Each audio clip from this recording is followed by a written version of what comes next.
mare yung update sa bahay ng kapatid ko. May hukay na dito na nuknukan ng lalim. Syempre hindi magpapakabog yung baha dahil nag-uulan na naman. Huwag niyong lalaitin yung bahay ng kapatid ko kung ayaw niyong ipasipa ko kayo sa tatay ko. Kahit nirarayuma yan, tatamaan kayo dyan.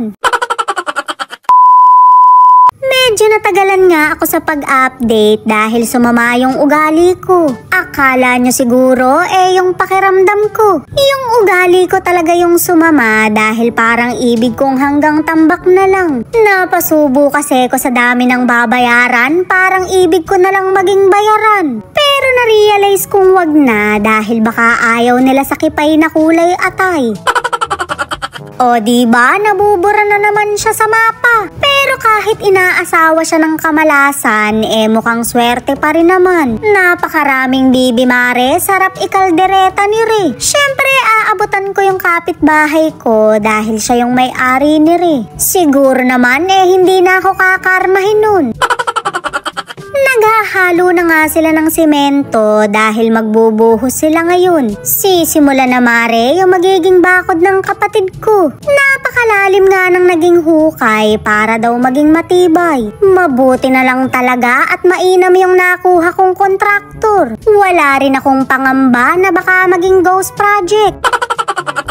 Mare, mas magastos palang magpagawa ng bakod kesa bahay. Mukhang mapag-iiwanan na talaga yung tinitiran niyang bahay ng kalapate. Hindi ako nagsabi nun ha, may nambusit lang sa kanya. Hintayin lang nilang yumaman yung kapatid ko, ipapagawa niya yung bahay niya. Baka maloka na lang kayo, maging bahay na ng parot. At least, medyo nag-evolve na. Binuksan ko nga yung kwarto ng kapatid ko at nagulantang na lang ako sa gulo. Aayusin na lang yung higaan, hindi pa magawa. Na para bang hindi siya magkanda o gaga dahil isa siyang businesswoman. Ayop ka, hindi naman ikaw ang may-ari ng chicharunan.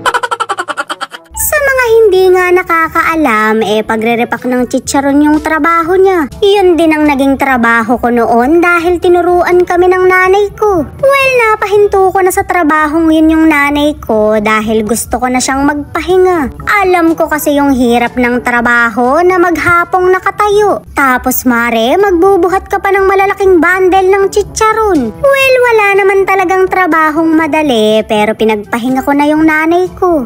Ako nakakong bahala sa kanya at enjoy na lang niya yung buhay niya. Maglilipad na lang siya sa bubong tuwing madaling araw. Shoota mare, napakagasto sa simento. Mabuti na nga lang at hindi namin problema yung tubig dahil may nagpasuso sa amin. Medyo pangit pala yung term, nagpa-connect na nga lang. Pasensya na kayo at ganito kasi yung mga salitaan sa amin. Huwag kang bugok, ikaw lang yon, gawa-gawa ka ng kwento.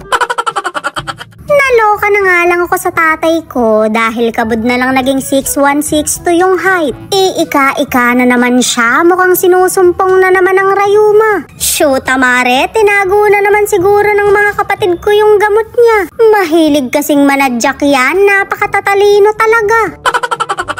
Magpapatadyak nga sana ako sa kanya pero kabod na lang may hinugot sa bulsa. Huwag na lang pala mare, may baon palang gamot. Ang sabi ko ngay ba't hindi niya inanuman ng tubig pero sanay na raw siya. Mas effective siguro yon kaya ang sabi ko ay magpaatuhod balikat ulo siya. O diba, na-stuck na siya sa tuhod. Okay na raw yan mare, next time na lang yung ibang steps. Yun lang mga mare at pare, shot puno.